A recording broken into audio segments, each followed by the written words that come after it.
Hey everyone, welcome back to another CPA model representation of multiplication. So when we're introducing multiplication to students, we want to make sure, of course, we are introducing it, with manipulatives. In this case, I have some handy dandy peppermints. And you teachers are super creative with all kinds of things you can put in front of students for students to be able to represent what 3 times 4 looks like. So when we talk about 3 times 4, we talk about 3 groups, right? And they have 4 in them. So I have 3 groups, and I am going to put 4 peppermints in each group. So when I want to know what my product is of 3 and 4, I can skip count by 4, 4, 8, 12, and know that there is 12. But you also, it's never too early to introduce the commutative property to students. And let's say that we want to change this and we want to do 4 times 3. And we want to see if we're going to get the same answer. So this time I'm going to have 4 circles. So this is my groups, 4 groups, and I'm putting 3 in each group. Should have made my groups a little bigger. And I'm putting 3 in each group. 3, 6, 9, 12. My product is the same, but the groupings are different.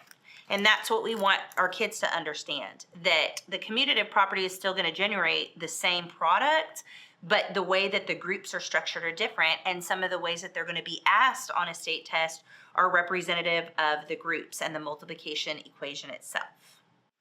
All right, welcome back. We are doing the CPA approach as it pertains to multiplication.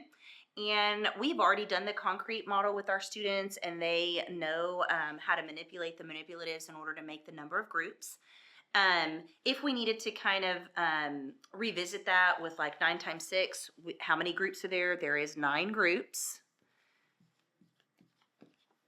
And there's 6 in each group. We don't need to sit there and draw 6 dots because, like we say, this is math class, not art class. And so we know that we're going to add 6 plus 6 plus 6 plus 6, or skip count by 6 9 times. Okay, students will get, they'll hopefully eventually get to the point where they just have that rote memorization of what 9 times 6 is. But it's really important for us to give them a strategy that is a useful strategy in case they cannot remember on an assessment or on an exit ticket or whatever the case may be. So if we have 9 times 6, we want to teach kids that we can keep one factor the same and we can split another factor up. And in this case, I want to split 6 up because I want 6 can be go into 5 and 1. And the reason I want to do 5 and 1 is because 5 is a really friendly number to skip count by. I can skip count by 5 9 times fairly easily. And when I do that, I know it is 45. Okay. And then 9 times 1 I know is 9. And then I can put these together, and 9 and 5 make 14. I'm going to carry my set of 10. 40 and 10 more make 50. And I have a product of 50. It's really important that we don't just rely, if they don't have those that rote memorization of facts, that we give students a strategy in order to figure out what that is, and we don't leave them hanging. So as we progress and we move up, we see 12 times 13 in another class. And typically you see this in 4th grade. Some of your kids may be ready as it pertains to iStation and the adaptiveness of that test, may be ready for this to see this in 3rd grade. And it's typically some of the way that we teach this to students are we teach it through an open array. So one thing I want to say about this array, and sorry, I didn't draw that the best. One thing I want to say about this array is that it's not just a box. We don't take 13 and 12 and just divide it in the middle. We want to take 13 and one section is 10 and 3, and we want to draw it relatively proportionately correct. And then this is 10. We're just breaking up 12 into 10 and 2.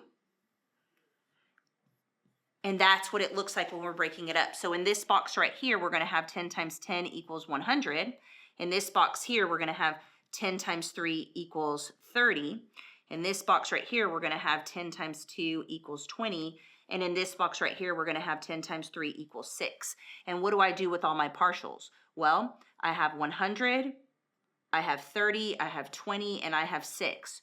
So I can put all my partials into a traditional algorithm if I needed to, but most kids can say, well, 130 more is 130, and 20 more is 150, and 6 more is 156. So I have a product of 156.